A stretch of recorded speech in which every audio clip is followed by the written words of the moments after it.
Marketing team, thank you. All right, guys, we're back to the second half of the budget review session for those of you who are just tuning in. Our group that is up right now is the Historical Society, where Mr. Jenkinson can go ahead and present your information to council. Thank you, sir. Thank you, Madam Supervisor, members of council. I'm here with Wendell Borzell, who is our executive director. But because I have been deeply involved in this project and I'm also secretary of the society, I've asked to make this presentation. I'm happy to report that our annex project, as we've been following, we've financed through the county, is virtually complete, and we are having to re-sign the contract. I'm gonna bring it over tonight for the exhibits project. Now, you will see we have brought in you already have our budget request, and simply put at the bottom it says $12,000. And you will also see we have been getting $6,000. And you can say, wait a minute, we're here to cut the budget. We're here to not budget extra money. I'm here to tell you why you need to, okay? And I want to be very specific so you'll understand. What has changed to cause us to go to $12,000?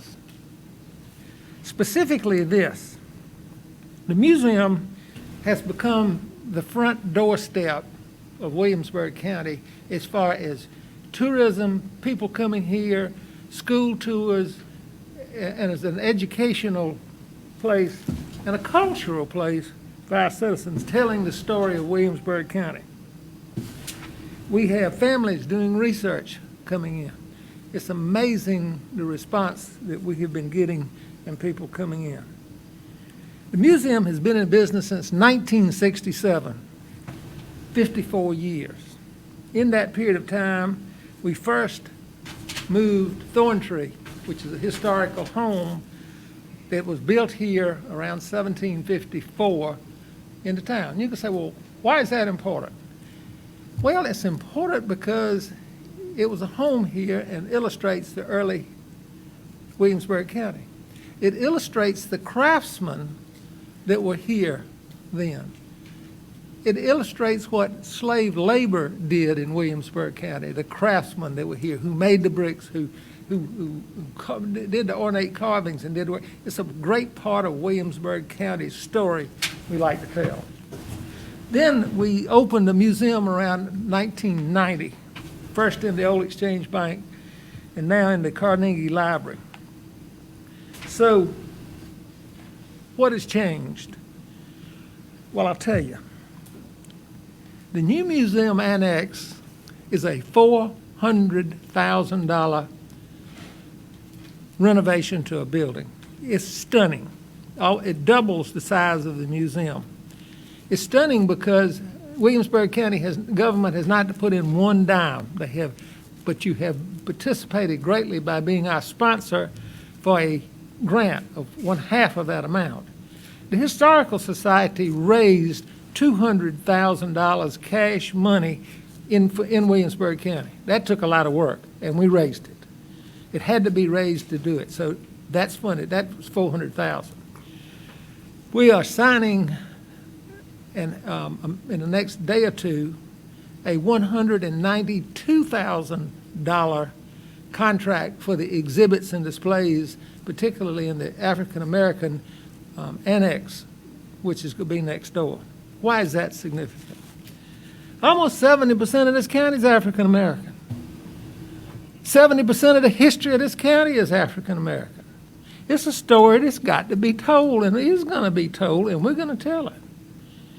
It's a great history. We've already been digging it up, like Stephen Swales. I told you the story the other night about the African American soldiers who served in World War I. We've got the list. We've already found graves. We are working that piece as we speak. It's a great story that's going to be told from slavery to the present. Civil rights, Jim Crow, Reconstruction, soldiers serving and people serving. It's a great story, and it is going to be told. Now, it's going to be told particularly in our annex. So where did the money come for $192,000? We got a grant, but $50,000 of that money was raised by the Historical Society. And I will tell you, we don't have money. But we, through 57 years of doing what we have done, people are now confident. When we walk into business and industry and say, we need $25,000, and we want it payable over a period of years, got turned down by one bank.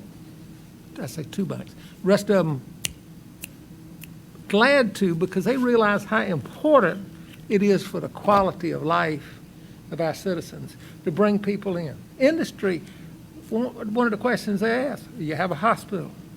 Do you have a museum?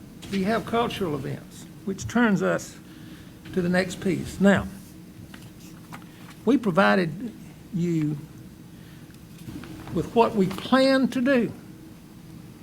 And when I say plan, this is not wishful thinking. Each one of the programs that we have described to you in the material we provided, proposed programs, we have conducted each one of these programs before. We just haven't done them on a regular basis, okay? Last year, perhaps some of you came to the Founders Day program last February, which was the last event we had, where we had Joe McGill. Slaves were founders of this county. Their story needed to be told, and we told it in a very significant program where we had about 75 people, and Joe McGill, one of ours, who is probably the leading authority on slavery as far as getting the message out in America today. He's in Charleston at Magnolia Plantation, came up and put on a great program, and is very proud of what we're doing. We want to continue the Founders Day program. Monuments of Stone, Williamsburg cemeteries. We are locating also African-American cemeteries. There's a big program going in Charleston right now about locating them and cleaning them up. And that's part of what we want to do. And we have done a number of cemeteries, and be surprised at the people across the street to come back and see where their ancestors are buried. School Month, that's relatively a new one. In the School Essay Challenge we have done. Revolutionary War history we have done. The art class we've done. We've had art shows. We would like to repeat the agricultural history program, the audio tour program. Frenchy Day. How many of you ever heard the story of Frenchy? He showed up in Kingstree around 1920. He was a Frenchman, and he went around sharpening scissors and lawnmowers and fixing umbrellas and lived in a shack at the Trestle on Black River. Christmas Day, 1926. Somebody took him, I'm sorry, it was Thanksgiving Day, took him some Thanksgiving dinner and found blood all over the place and his dog chopped up. They started dragging the river. My daddy lived on Railroad Avenue, and he was 13 years old. He ran down there. He said, I heard somebody say, I got him, and they were dragging the river. He pulled it up, and it was nothing but Frenchy's head. He had a long black beard and long black hair. My daddy said he ran all the way back to Railroad Avenue and crawled under his bed. But it was a famous murder story, and it's being written out, and we've done a lot of research on it. And a lot of people inquire about Frenchy. My father actually wrote a ballad. He was a poet. So that's a piece of interest here. And when they went through Frenchy's material, they found his diploma from the University of Paris. His name was Ovid Gilbert. Just a fascinating piece of history. Now, Genealogy Month, you'd be surprised at the genealogy is done. And it's particularly among African Americans all over the country wanting to know about their ancestors and people here, and Wendell works with them quite often. What I'm telling you in this book signings, I told you about the book on this coming out this fall on Stephen Atkins' Swales that Gordon Ray's right. We want to put on a big program for that. We want to have a grand opening, hopefully in September. Now, what is the deal on the money? If you look at our budget numbers,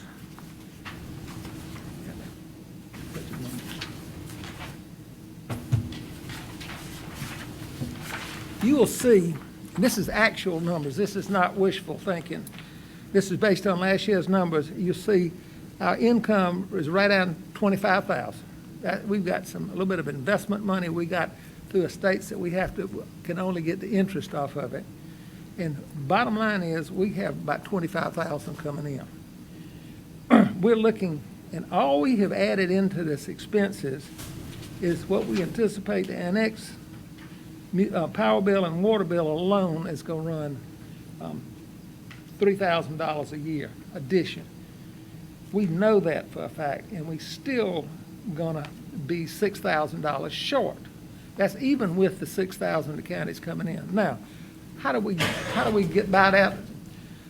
We do it because people make contributions and we hustle money as we can. We have never gone negative, but we've had some very close calls. We run on a wing and a prayer. Now,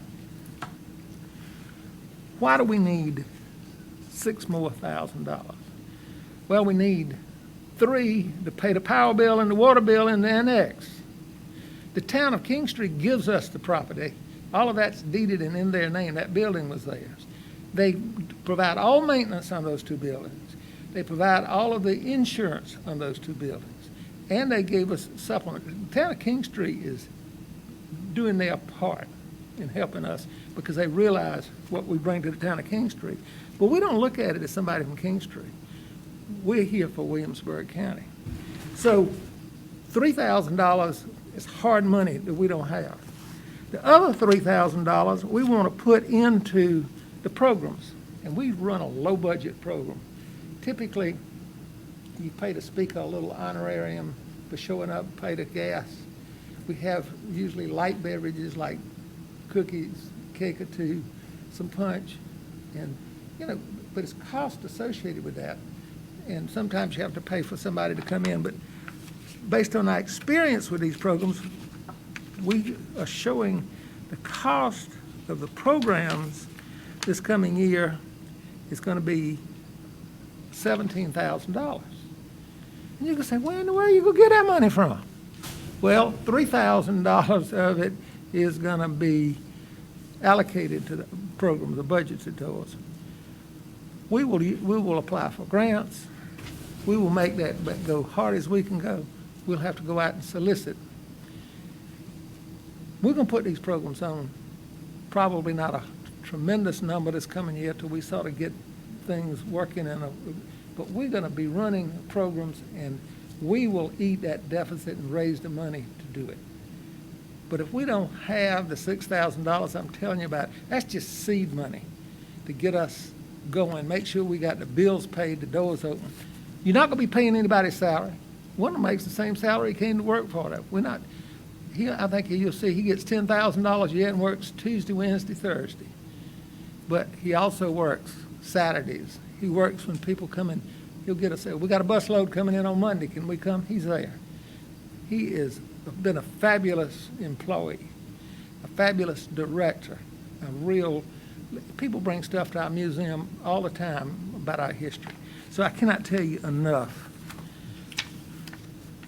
If you don't think we don't give you your money's worth next year, take it back away from us, okay? If you don't think we give a bang for our bucks, take it back. Come around and see what we have done so far. Now, I'm going to challenge you one other way. You need to join the Historical Society. I'm going to pass out the application forms, and I'll be glad to pick them up tonight. We need your membership. We need your support. We're going to come out. I'm also included in your package is our newsletter. And you look at that newsletter and say, wow, what is it? Wendell, do you pass that out? Yes, sir. They've got everything. Pardon? They've got the application too. Oh, you got the application. And you can see this goes out quarterly. It's all dedicated to Williamsburg County history. And you get newsletters and they ain't no good. I guarantee you people read this because they're kin to the people here. They know about these places, and it's a wow factor. Just like on the front, that's the Farmers Telephone original office, and you turn on the inside and you see an article in here. Who's that doing? Keller Presley. Oh, I'm sorry, Mr. Keller Presley, Neesmith.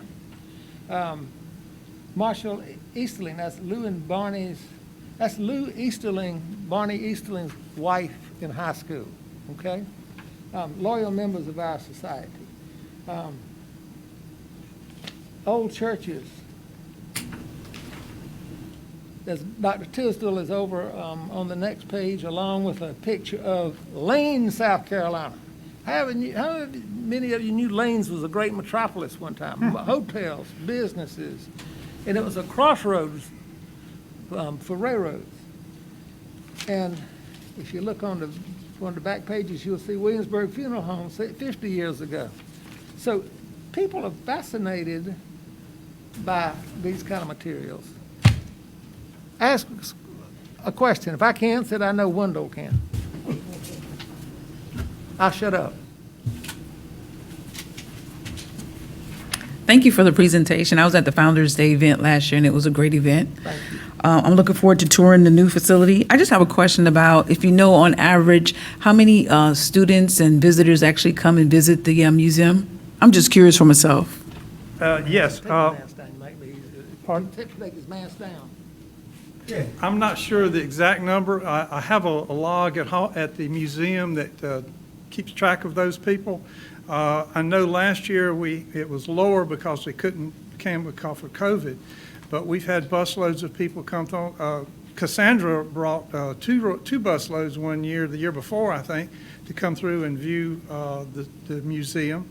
And then last year we've had two classes, or the year before last, we had two classes come from the local schools to come and review some of the history in the museum. And I also did a Zoom meeting with one of the classes during the off season with, I think it was Kenneth Gardner Elementary School. We'd like to do more, though. That's what I was gonna mention. I would love to see more of that, and I don't know if we could just reach out on the marketing side, letting the schools know, because it's a lot of history here. Like you said, it's 70% African American, and to know that many of the founders were African American, I think that's something great to put into the school system. Yes, ma'am. We definitely would like to do that. As a matter of fact, one of these items in the budget that Billy just passed out includes school programs. Mm-hmm. One part of that would be visits. The other part is to challenge them to, as an essay contest about the history or about something that they've discovered about the history of Williamsburg to present. And we'd love to do that. Our goal is to preserve, protect that history, and present it so everyone can see it. Awesome. That's what we want to do. Thank you. Any way I can help with that? Anything. And any one of those programs is open to the public, free of charge. Any way I can help with that, helping to promote that to the schools, just let me know.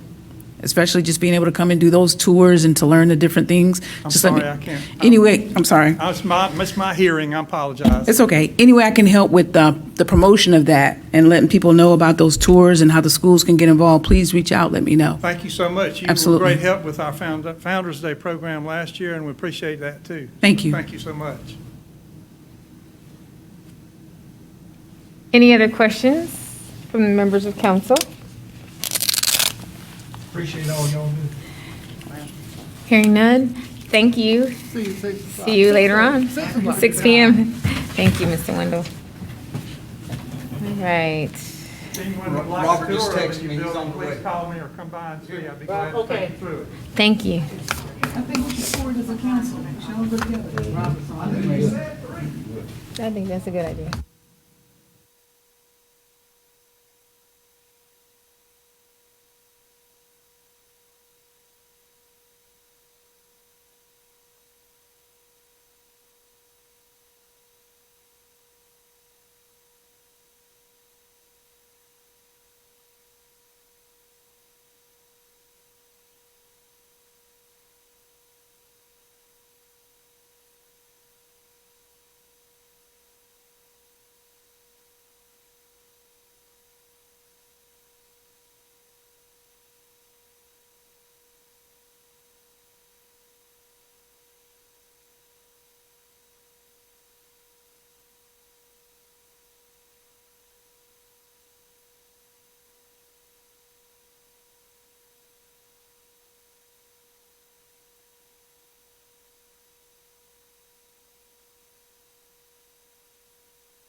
Thank you for attending the budget discussion meeting. Thank you, Supervisor. I was asked to bring copies, Ms. Nelson. Yes, sir. Okay.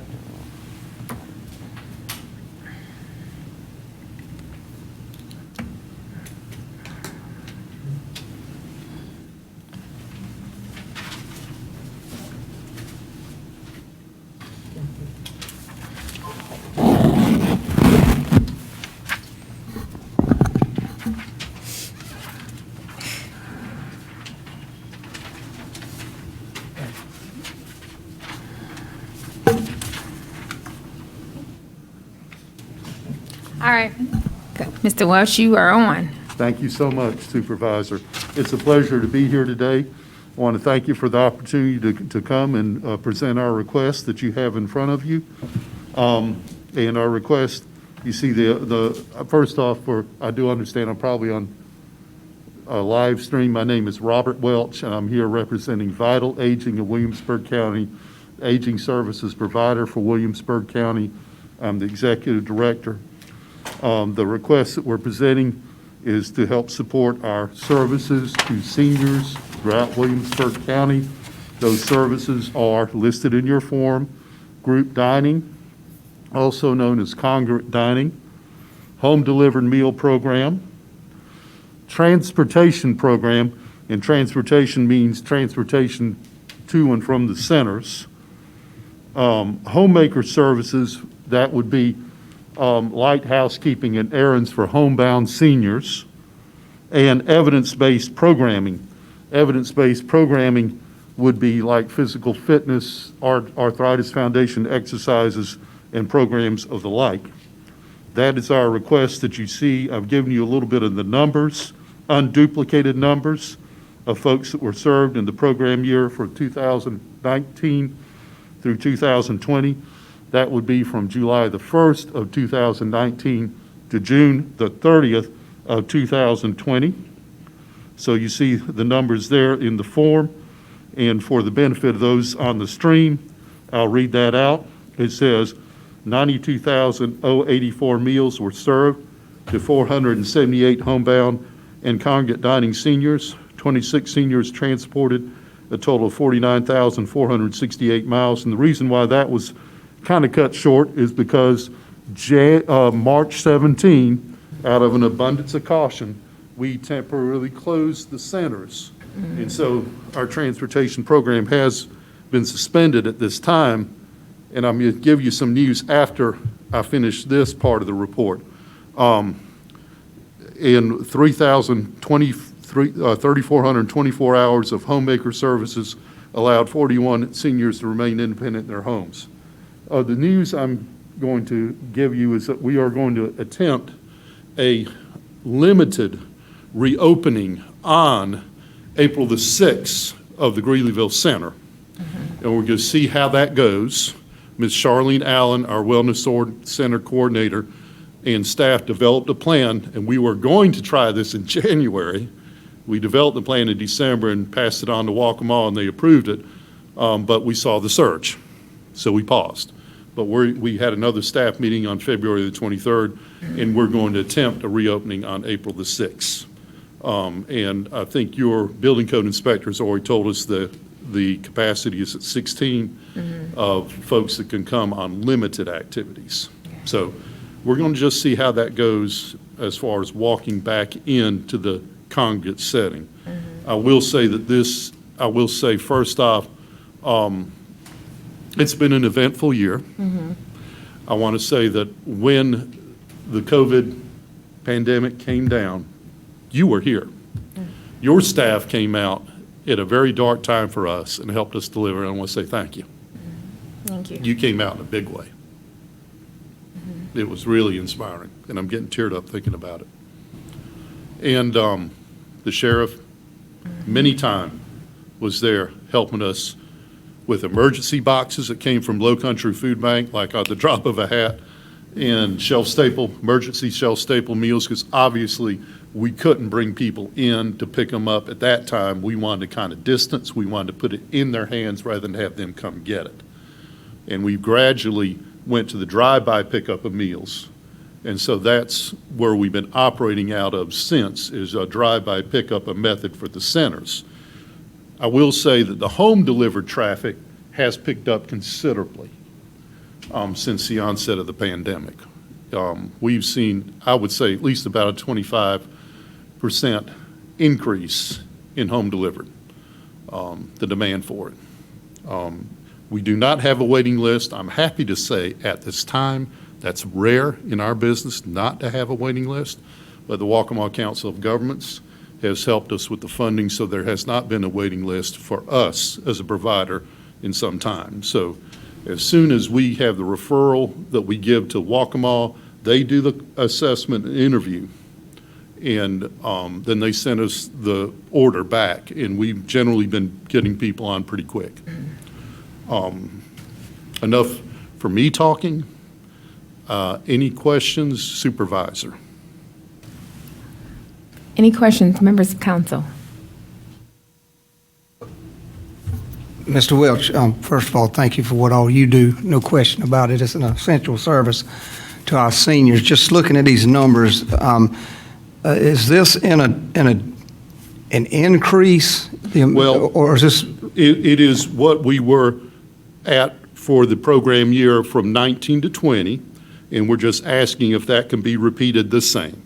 And now for the record, for those in the audience, for those on the stream, it's $73,340.56. That's our request for the coming year. Okay, and that's what you've been That's receiving? where we're at right now at Okay. this time. Thank you. Thank you for your time. Any other questions?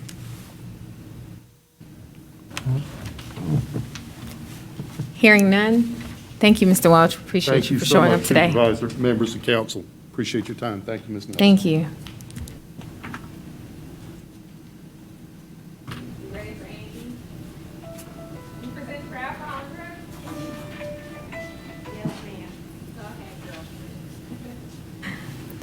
All right, Ms. Delphia Farr, welcome to our, which is your first budget discussion meeting. Yes. We're pleased to have you here. Thank you. This is our behavioral health department that is presenting. So you are welcome to tell us a little bit about your budget. More importantly, we want to just kind of discuss the portion of the appropriations that the county actually gives you. Okay. That part of it. Certainly. Good afternoon, Supervisor and members of the council. My name is Delphia Barr, and I am here in lieu of Leslie Wright, who apologizes for not being present today. She That's right. had some things going on this afternoon, so I'm standing in her place. I forgot. I'm a little nervous. Okay, thank you. First of all, I would like to start out by explaining our budget and how we're funded. Williamsburg County Behavioral Health, and thank you again for giving us that name change. We appreciate that. It's funded by our state, which is DAODIS, is the Department of Alcohol and Other Drug Abuse Services.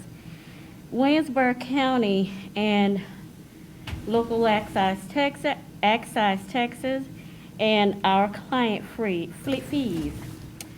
Right now, we have an operating budget of $710,000, of which $240 of that is funded through DAODIS, and the county appropriation is $109,336. Our local excise taxes consist of about $82,000, which gives us about our operating budget.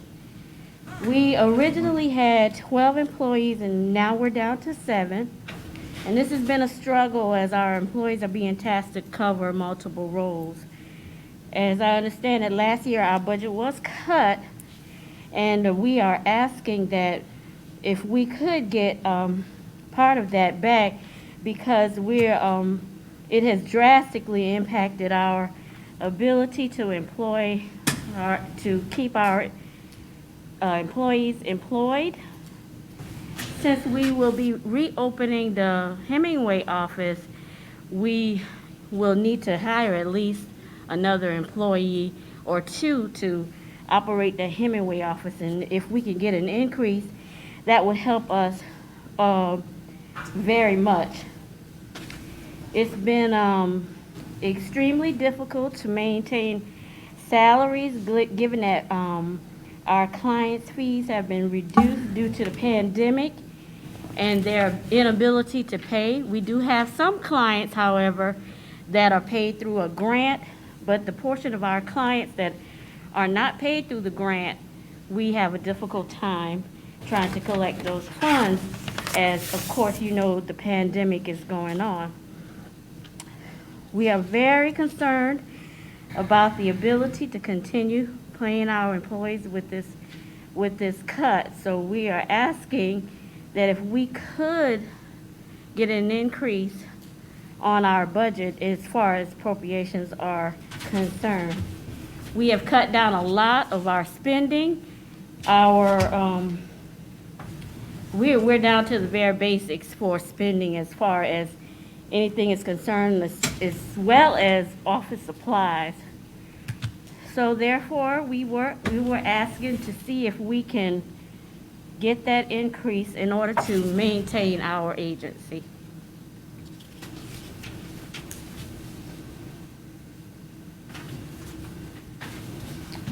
Any questions? Members of council, do you have any questions?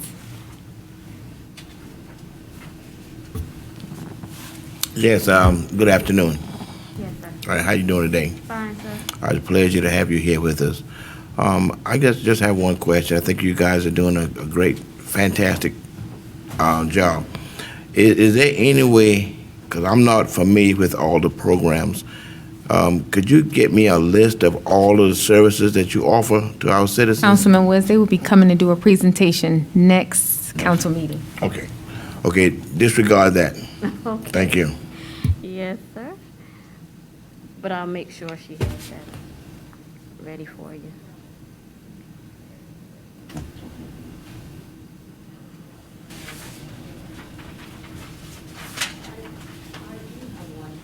Yes, You ma'am. mentioned about an increase. Your current appropriation is $106,755.75. How much more are you requesting today? We are requesting at least 15% if we could, and I did my totals is like maybe a couple of hundred off from what you have, but yes, ma'am, if we could get an increase of 15% of that, it's around $16,000.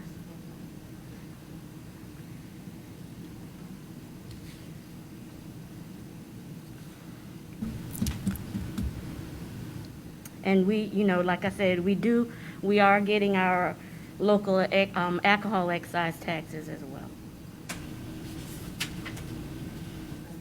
Okay, but if we were to open the Hemingway office, we would need an increase. Okay. Thank you. Anyone else? Nope. Thank you, Ms. Barr. Thank you. You did a good job. Thank you. Y'all have a great afternoon. All right. Tomorrow? Yes, ma'am. Okay. Thank you.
We have our tax collector, Ms. Norma Cyrus, here with us now to present. So go ahead, Ms. Cyrus. Did you have anything, handouts for us? Yes. All right.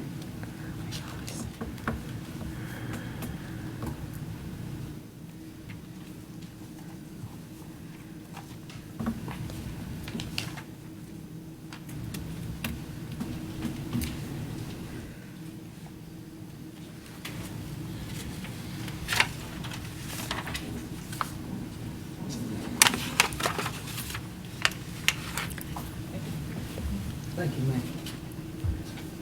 Okay, you're on. Okay. Good afternoon, all. Good afternoon. Again, as you all aware, my name is Norma Cyrus, and I am the delinquent tax collector for Williamsburg County. My budget is pretty much straightforward. There isn't a lot of increases, for the exception of two. As you're all aware, COVID-19 brought on a lot of changes, which was beyond our control. Therefore, forcing the nation to handle things differently. Even though I'm currently waiting on some quotes, and our finance director is fully aware of it, the two main changes are in our office supply line items, and that's due to handling of mail and processing of payments and tax sale procedures, which we have requirements mandated by the state. They're also an increase in there due to the tax collector's office and dying in need of office chairs. So we ask that you please look at that closely. The second thing is that we are trying to, due to these changes from COVID-19, we would like to do an implementation of internet payment and automated phone payments. Now, again, those are some of the quotes that we're waiting on, and I've been conversing back this morning with Global, and they should be getting that to me this week. And at that time, I will forward the information to the clerk. Yes, thank you. Anything else for us? That's it. And yes, you are in need of chairs because we have gone through every single chair and Chavis looking for you all some chairs. Yes. So yes, we have no more chairs. So any questions from members of council?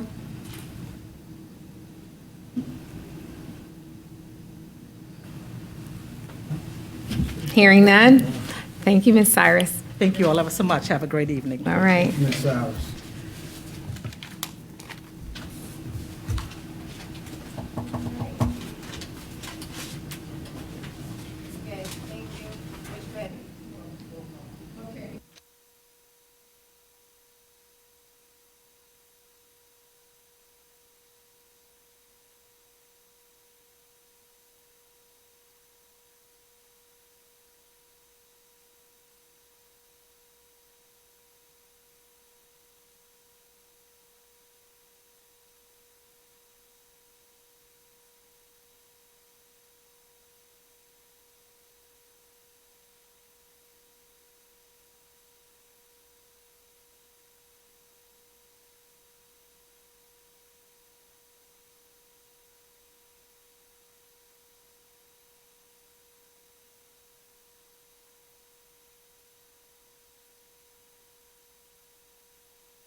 our tax assessor. Good afternoon, everybody. Good Thank you for this afternoon. time. Do you have any handouts for us? I do. I have copies of everything. Thank you, Ms. Lewis. That's an extra copy.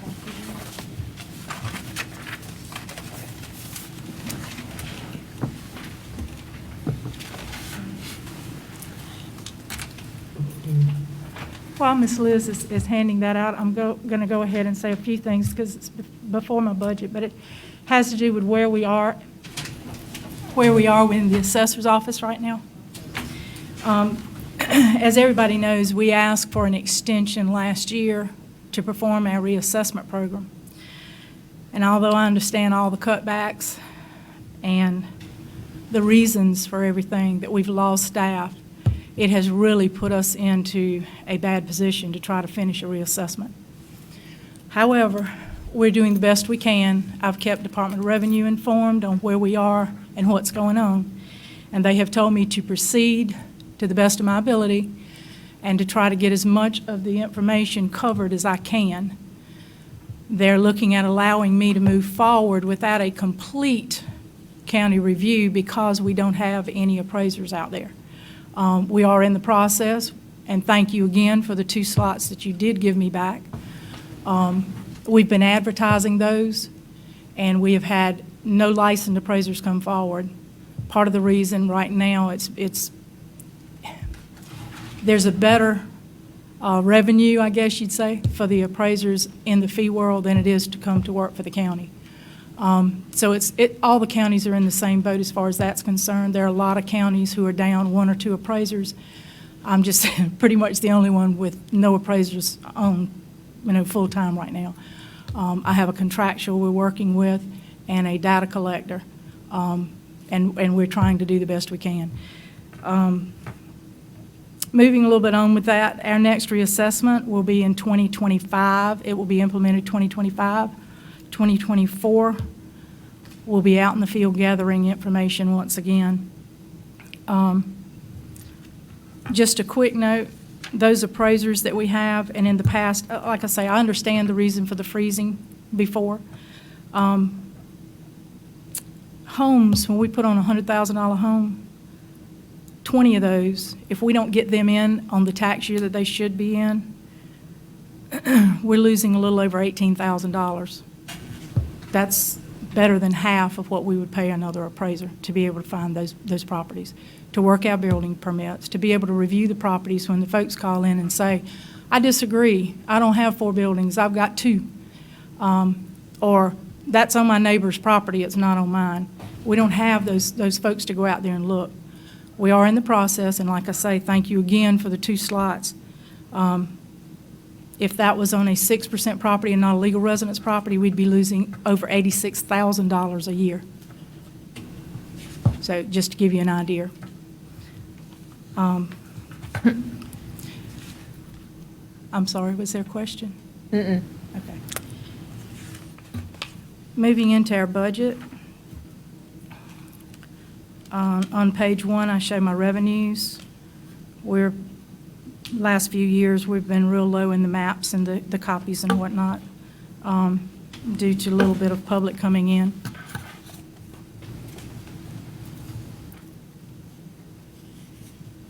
Our salaries are pretty much the same as they were before. If there's any line item that anyone has a question on, I'd be glad to answer that. Ms. Etheridge, let me ask you a question. When we gave the funding for your appraisers, and we increased the hourly salary for your appraisers, if that wasn't enough, you should have come to us and talked to us about it before. It is, but the problem is, and that's why I'm thanking you for giving me that amount. Right, And it's out there and advertised. Right. The only problem is, right now, the appraisers aren't interested in coming to work for the county because they can make a lot more in the fee world. Okay. And that's what we're fighting against. All right, so then all we have to do is adjust our way of doing things. We instructed you to do what you needed to do, or whatever it is that we needed to get you what you needed. This, some of this stuff, I'm kind of like, wait a minute, hold on.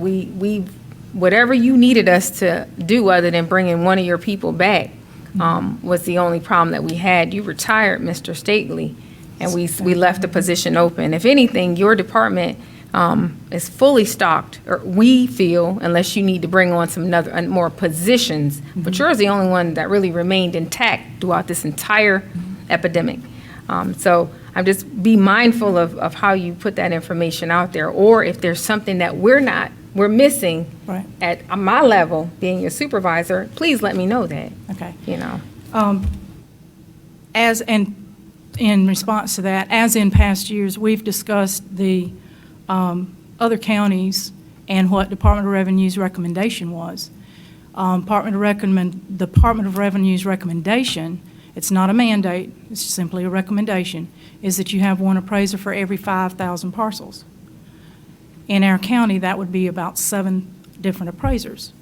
Over the years, we've lost them, and that's why I was saying, I thank you for those 2 positions back recently, because in the past, we've dwindled down to that 1, and now when he took the retirement package, I have no one. So I don't want to get back in that position again. We're praying that we can find somebody and that we will get a licensed appraiser soon. I've got a lot of feelers out with some of the other counties and hoping that we'll get some response on that. Can you contract, can we go back to Safe Built? Can I go back to whom? I'm sorry. Safe Built? No, No ma'am. contract appraisers? Safe Build is not appraisers. Safe Built are the building inspectors. Okay. So I cannot go back to that. But we do have one contractual appraiser now we're working with. Right, I just signed a contract, I think. Okay. The travel and training, most of that is mandatory. The only thing that is not mandatory is a Marshall and Swift training, which is a guide which allows the office folks to understand how to look up the property values and the information in that. Everything else is pretty much mandatory for the workshops for Department of Revenue and our licensed folks, their continuing education classes. Most of those will be online this year, so we may be able, at a later time, we'll know whether they will be all online or they won't. We may be able to come back and reduce some of that.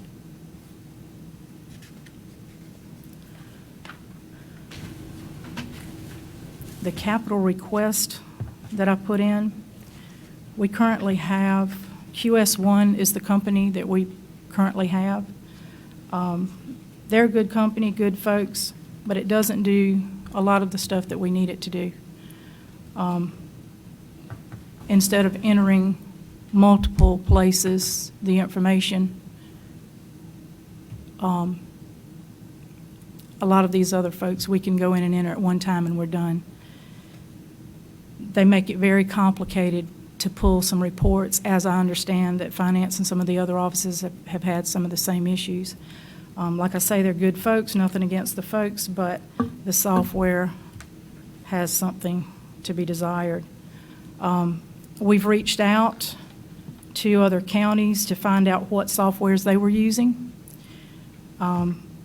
There's a bid in there for Patriot. There's also, the next sheet is a list of other counties and their contact information if you'd like to contact them and ask them about that software. Patriots also has an inclusive in their package for the aerial photograph, I'm sorry, not aerials, for the actual photographs of the structures. We do not currently have that. It has a sketch program. We do not currently have that. We do all of that by hand.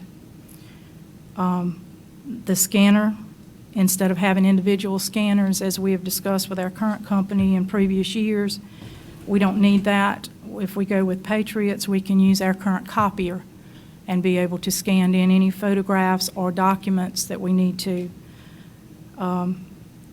Things such as legal residence applications that require credentials, we can link to that from the county server, which will keep that protected as well. We can't currently do that with the software that we have. It will eliminate a lot of time and help our data entry clerk to be able to enter things once and be done instead of 4 or 5 places. It will also allow the folks to work in the field and be able to enter their own information while they're outside, instead of having to gather that information, bring it back, and dump it all on our data clerk. Their cost for both, and their breakdowns are within that package for both Patriots and for our current company for public.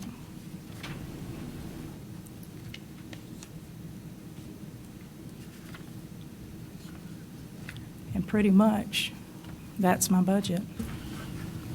Any questions? Yes, I have a question for Ms. Etheridge. Nice to meet you. Nice meeting you. I'm just a little confused. Are you saying you're going to need less money this year, or are you requesting additional money and looking at your budget worksheet for 2021-22? It'll actually be less, a little bit less. Sorry, let me get to that. Last year, we had the funding out there for the full reassessment program. We're bringing that to a close in June. So as that money runs out in June, we should be done with that. The additional $32,000 that went back in there is for the notices and the notices out for reassessments and tax notices for the reassessment program. Okay, thank you. You're welcome. Any other questions? Yes, Ms. Etheridge. Good afternoon. Good And thank afternoon. you for being here with us today. We certainly appreciate Yes, sir. your time and effort. I don't know very much about any appraisal and those kinds of things, but it seems to me that it's almost essential that we have an appraisal on hand. And it seems like you said it's hard to get an appraisal because he can do better privately than he can do when you're working for a municipality or a county like this. Is there any way perhaps you could partnership with some contiguous county perhaps that has a couple of appraisals that would be willing to take on some added responsibility in their spare time that we could utilize and have a certified appraisal on hand to help us, like maybe forming a partnership with that county? Is there anything like that we can do so we can at least have a certified appraiser? Well, they have to be licensed, but yes, sir, I have reached out to other counties, and that's the current appraiser that we have now under contract. That's the situation. She is in a neighboring county, and she had to go before her council to be approved to come and assist us. Okay. They've just released her to be able to do that. Okay, so but we do have access to a certified A appraiser. licensed appraiser. I'm Yeah. also a licensed appraiser, and so is my deputy, but the problem is, the two of us cannot get in the field and do everything in the office. Right, okay. All right, thank you. Yes, sir. Any other questions? Thank you, sir. Hearing none? Thank you, Ms. Etheridge. Thank you.